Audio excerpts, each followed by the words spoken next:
नमस्कार, मी प्रियांका. बी न्यूज मध्ये आपलं स्वागत.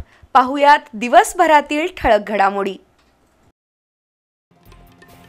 चांगभलच्या गजरात आणि गुलाल खोबऱ्याची उधळण करत ज्योतिबाची चैत्र यात्रा संपन्न. यात्रेसाठी सुमारे 8 ते 9 लाख भाविकांची उपस्थिती. भक्तीला दातृत्वाची जोड.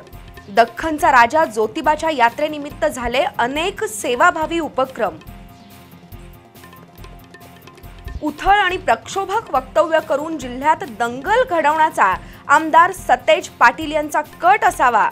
माजी गृहराज्यमंत्र्यांनी तोंड सांभाळून बोलावं. खासदार धनंजय महाडिक यांचा टोला. राज्यातील 2,72,000 दूध उत्पादक शेतकऱ्यांच्या खात्यावर अनुदानापोटी सुमारे 176 कोटी 92 लाख रुपये जमा. आणि जागतिक वसुंधरा दिन म्हणजे एक दिवसाची संकल्पना नाही, तर पृथ्वीला वाचवण्यासाठी जाणीवपूर्वक प्रयत्न करण्याची गरज. बी न्यूज विशेष.